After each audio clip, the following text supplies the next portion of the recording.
Thank you very, very much indeed. It's wonderful to be here, Your Highnesses, Excellencies. Can you hear me? Distinguished guests, members of the Anyiam-Osigwe family, and Matriarch Dorothy. It's absolutely wonderful to be here. I'm so excited to be here. I've been looking forward to this speech very, very much. Wonderful, very kind of you to invite me. And listening to the speech has already been so terrific. I feel, I don't know about you, I feel rehumanized already. Don't you? And it's so good to be back in Nigeria after an enforced absence. I had to be Prime Minister for a long time during COVID. I couldn't get here because this is such a wonderful country for us. A wonderful country. You don't need Google Translate. We all speak the same language. When you arrive, my flight was very late, but it doesn't matter. When you get here, you don't have jet lag because the Almighty has brilliantly stationed London and Lagos in the same time zone. You don't even need an adapter plug for your laptop because Nigeria has had the wisdom to continue to use those classic chunky 3-pin British plugs rather than the weedy EU 2-point kind.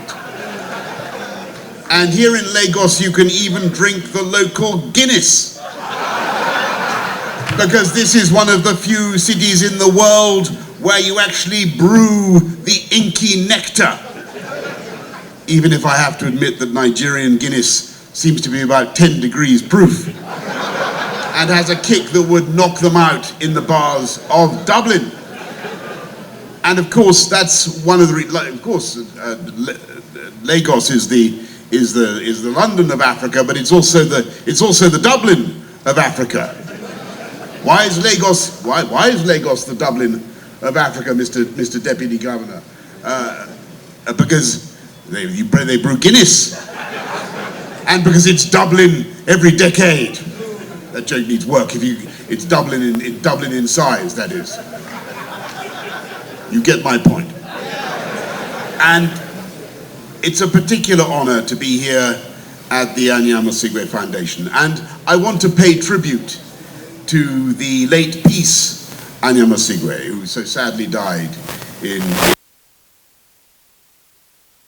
role model for women in the creative industries and a role model for female leadership around the world. And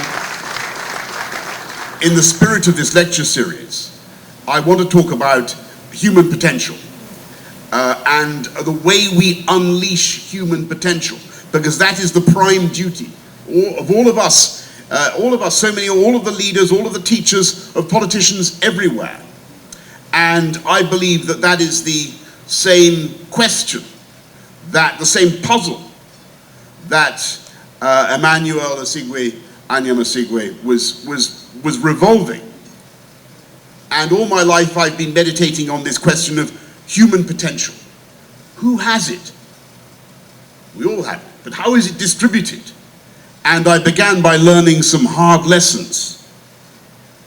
In my first 18 months of existence, I formed the view that the world revolved around me.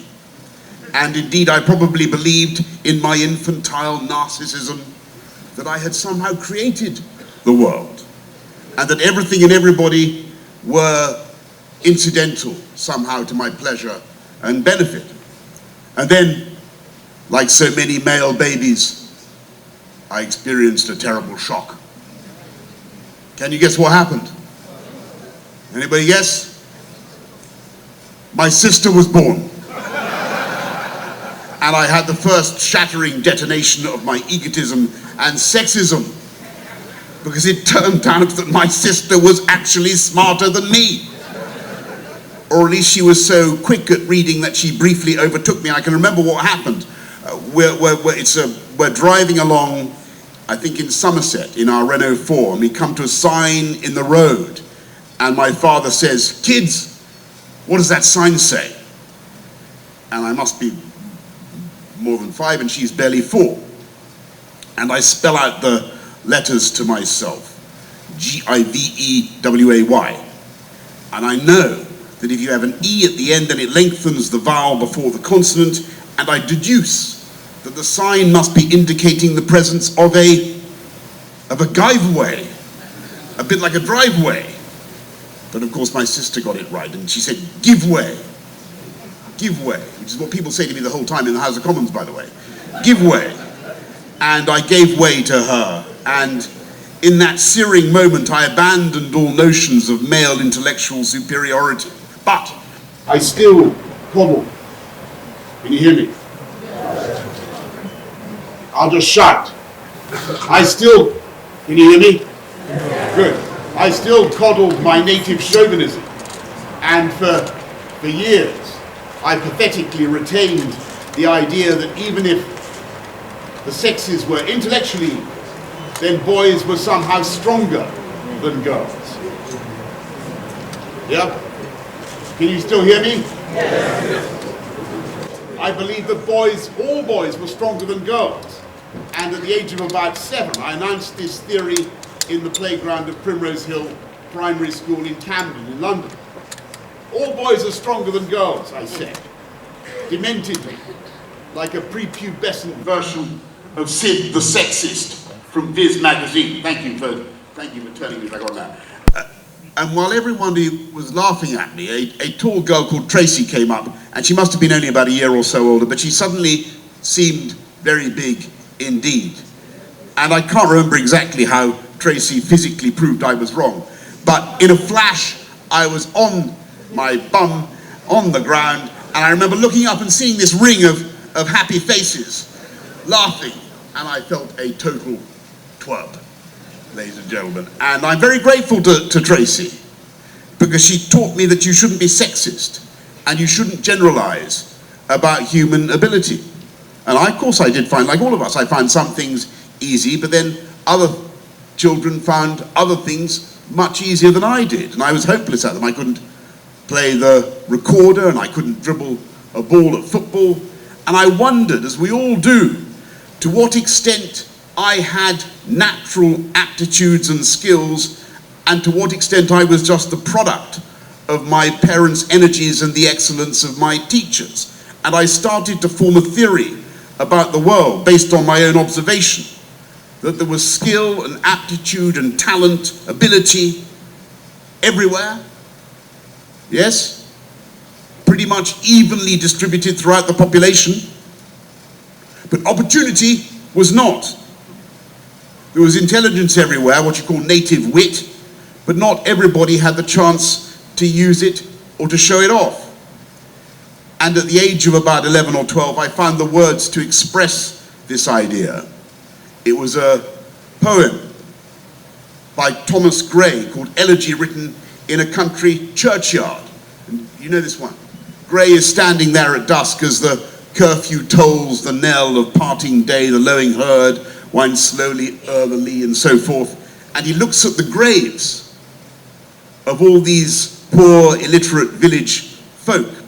And it's written in about 1750, long before universal education.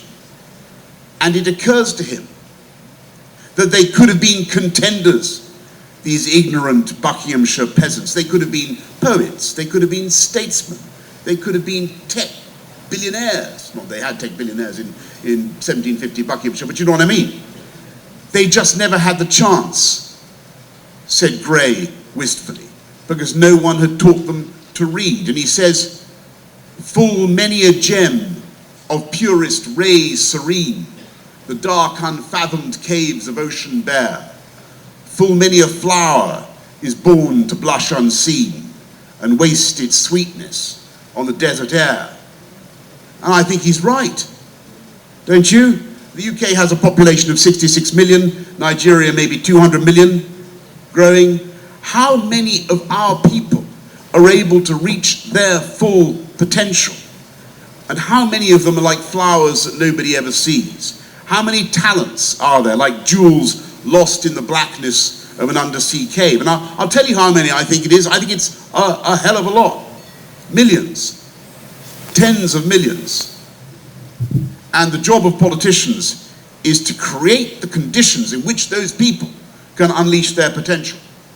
Because not only is that morally right, and it's surely right if we care about human development to give everyone the chance to express the talents that the Lord has given them. It's the right way for them to achieve happiness and fulfillment. But it's also, this is the important one, it's also the right thing for the economy. Because what we're seeing everywhere, I think in both our countries, is a colossal waste of human potential. And all my political career, whether as Mayor of London or as Prime Minister, it's been about trying to solve that mystery, unleashing that talent, excavating the gem from the darkened cave, letting people flower. And the phenomenon we've seen in both our countries is that people in search of opportunity have migrated from the countryside to the cities, because that is where the jobs are. And that's why London is the most productive city in the whole of Europe, and that's why Lagos is doubling the whole time. And I'm honoured to speak in the presence of the Deputy Governor of Lagos, Dr. Kadri. I hope you won't mind if I try to outline from the point of view of a former Mayor of London what I think are the crucial conditions for allowing talent to bloom and for cities to thrive. And the first and most important, it's got to be safe. You've got to have equality under the law, because that is the foundation of freedom. And of course, I know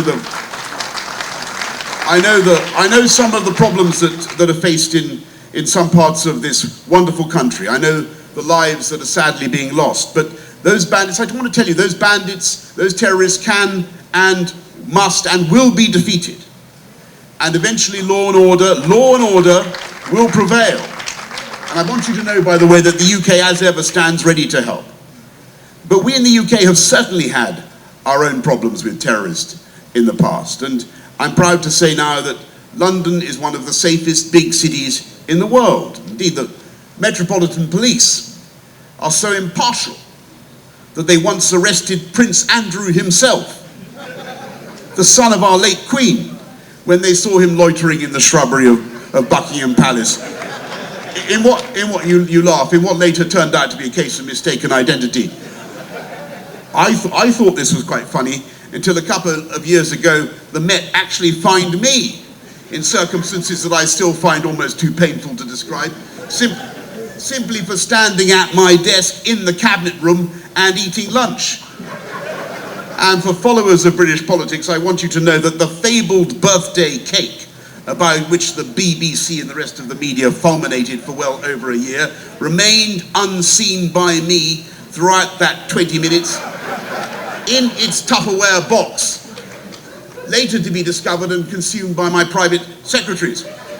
And look, you know, whatever you may say about that unhappy episode, look on the bright side. Can you imagine the Moscow police arresting Vladimir Putin for having lunch at his desk for 20 minutes? Can you imagine the Chinese police doing the same thing? Yes, doing the same thing to Xi Jinping? Whatever else it shows, that decision, which may have seemed to me to be bizarre, it shows to me that the law is enforced in my country without fear and without favor. And whoever you are, high or low, rich or poor, you will receive the same scrutiny and the same protection in the UK. And that is the first and most crucial freedom and the precondition for economic growth and investment. Freedom under the law, freedom to live your life as you choose within the law, provided you do no harm to others. And the next great freedom, an indispensable freedom, is the right to choose those who govern you and the right to remove them from office. It's called democracy, and it's very precious, and it works, and it's under attack the whole time. Why did Vladimir Putin decide to launch his evil and criminal onslaught on Ukraine, triggering the worst war in Europe for 80 years? Because he could see that the Ukrainians were choosing a different path.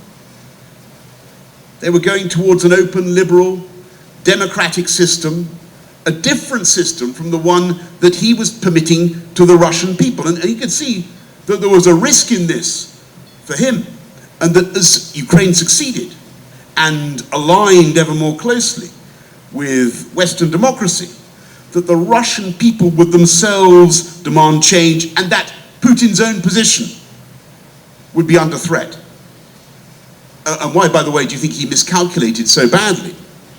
Why did he fail to foresee the heroic resistance of the Ukrainians? Why did he get it wrong? And by the way, the Ukrainians are going to win. Just so you know. I'm very proud of what the UK did when I was Prime Minister to help them with lethal aid. We were the first major European country to give them serious quantities of lethal weaponry, the shoulder-launched anti-tank missiles in particular, and they helped the Ukrainians to kick Putin's forces out of Kiev, out of the Kiev region, out of Kharkiv, out of Kherson, and I believe that this year in 2023 they will be able, if Ukraine's friends continue to give them what they need, to kick Putin out of the whole country. But why did he get it wrong? Why did he underestimate the Ukrainians? He's normally thought of as a brilliant chess-like calculator, isn't he, Putin? I'll tell you why. I mean, but he's made a terrible mistake. He's incapacitated about 25% of Russian military forces. He's running seriously low on ammunition. I'll tell you why he got it wrong.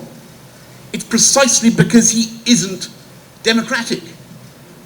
It's because he was surrounded by yes men and sycophants, and he didn't have backbenchers like I do or did.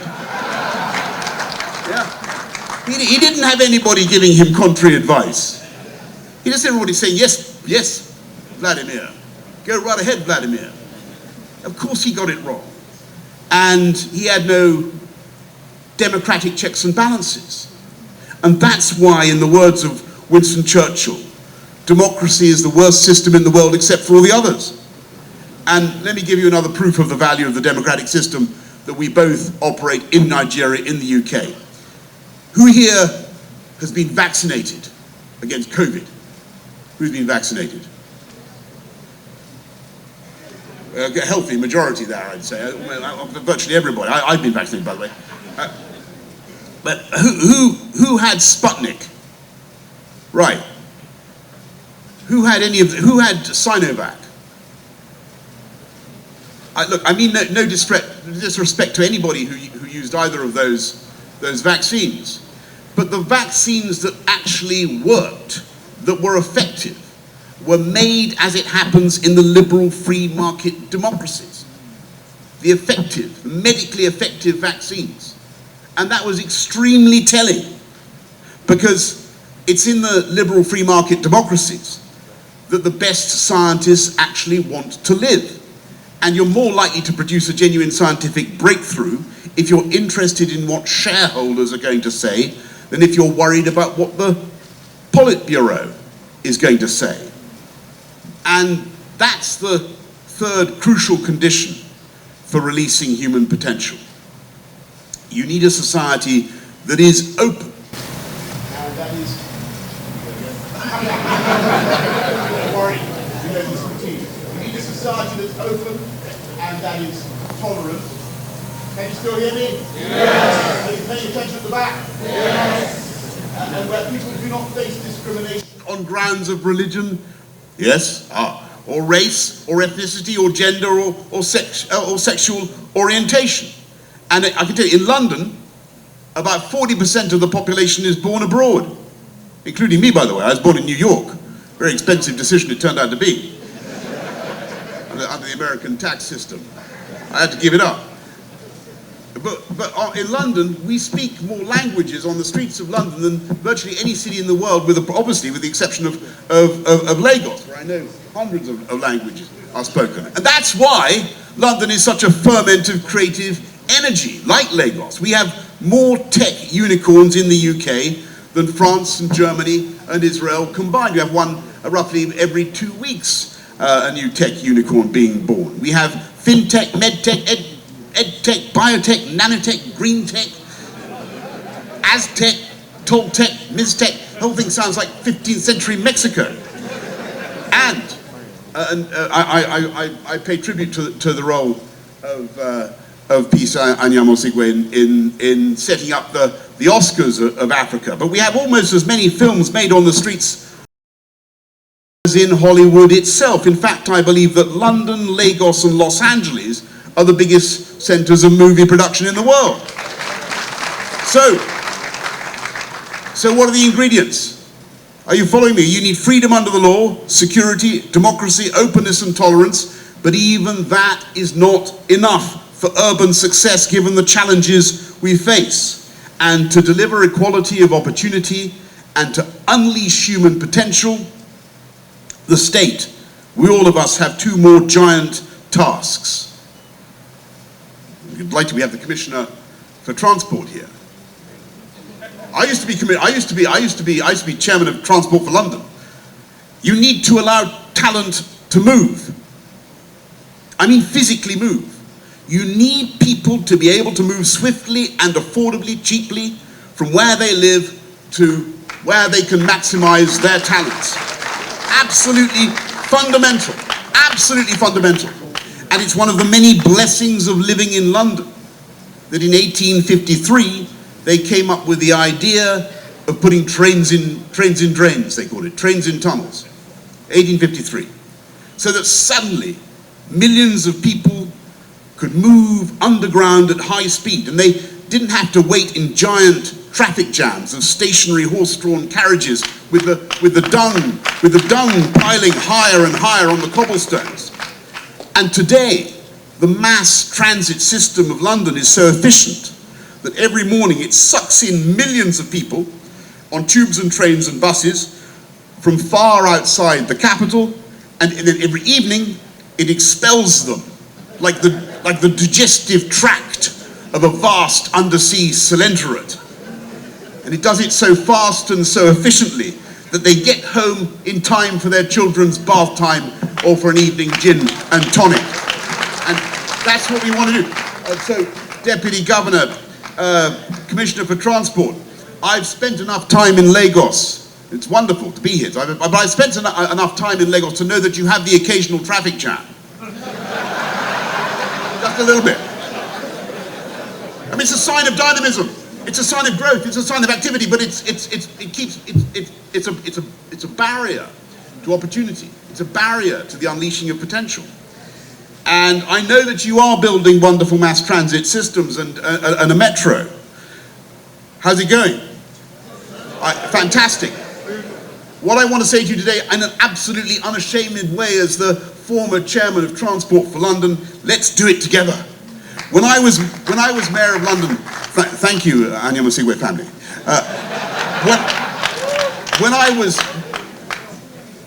When I was mayor of London, I increased the capacity on the tube by about 30%, and I built Crossrail, the Elizabeth line, the biggest engineering project in Europe. So I know you're doing the first leg, but let's do the rest of it together. Don't do it with the Spanish, don't do it with the French, don't do it with the Chinese. Do it with Transport for London.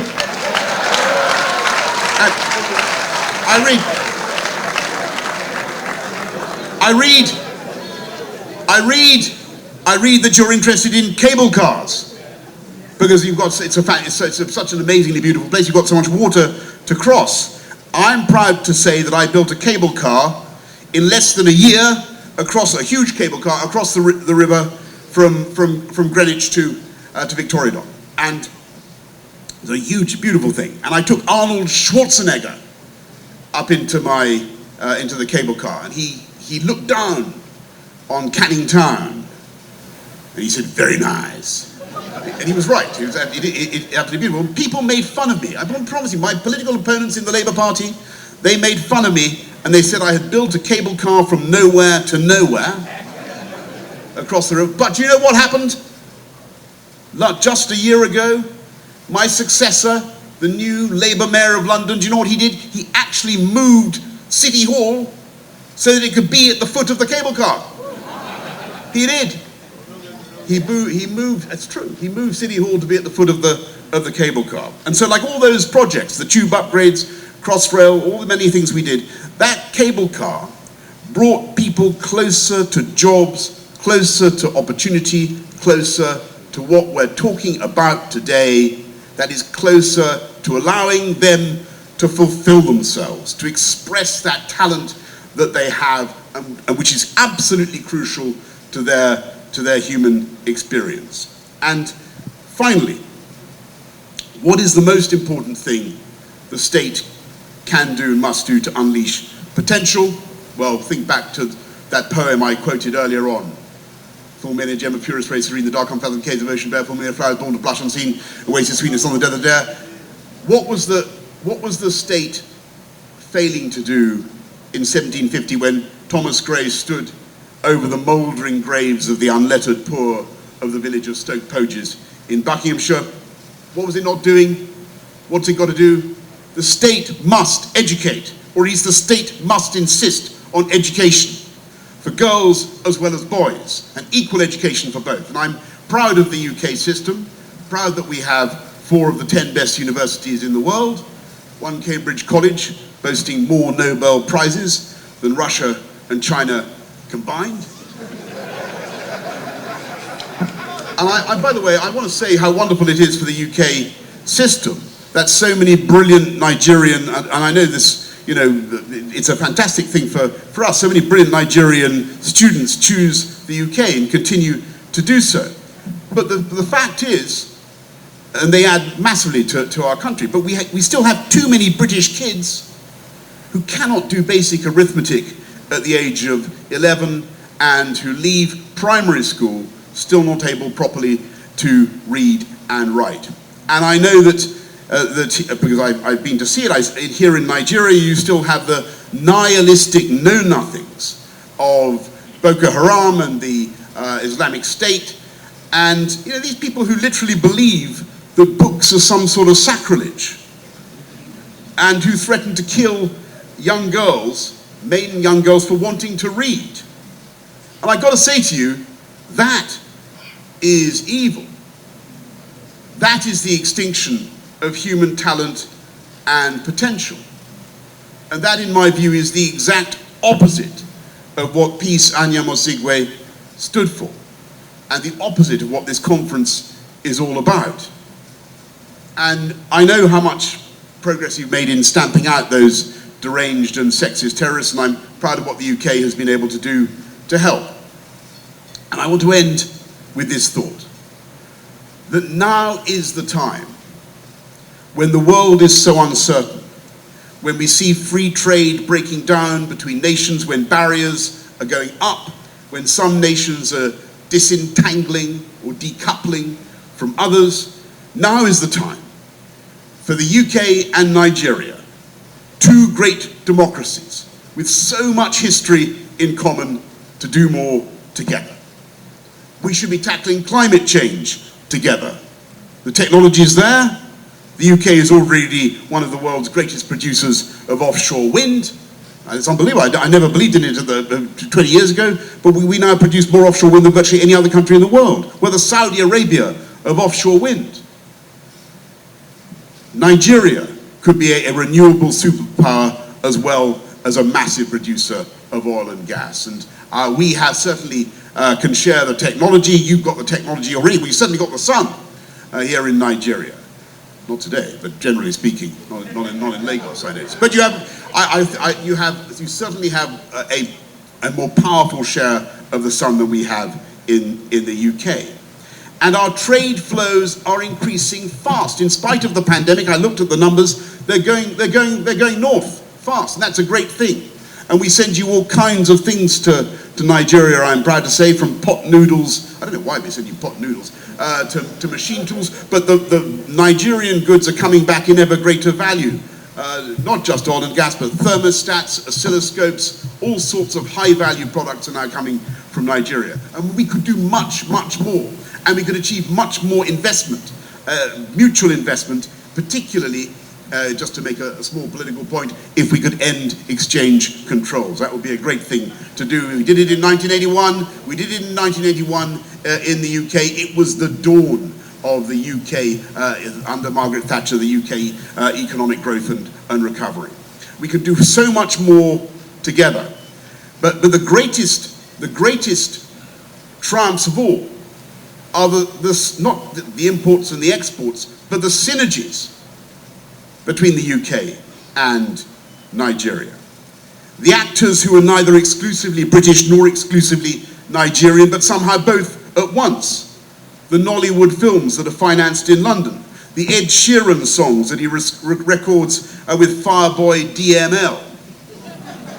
Does anybody know? You know who Fireboy DML is. The Anglo-Nigerian boxers with the knockout punch, and the knockout punch of the black bear that is neither British nor Nigerian, but somehow both at once. So let's stick up for the ideas that unite us: free trade, free speech, free elections, no matter how difficult they may seem, not just because, or how controversial, not just because they're nice to have, not just because they feel like good things to have, but because those combination of freedoms are demonstrably the best route to long-term prosperity. And let's recognize that our challenges are shared challenges. Whether it's climate change or the instability in the Sahel that triggers both the terrorism and the mass migration that washes up on the shores of the UK, and let's tackle them together. Let's be proud of centuries of common history, from the Nigerians who fought for freedom in Europe, in 2 world wars, to the security and defense partnership that we in the UK have with Nigeria today. Of London and that partnership, and let's do more together to unleash the potential of all the people of both our countries. So thank you very much. Here's to Nigeria, UK. Thank you to the Anyiam-Osigwe Foundation, and thank you all for your kind attention this morning. Thank you.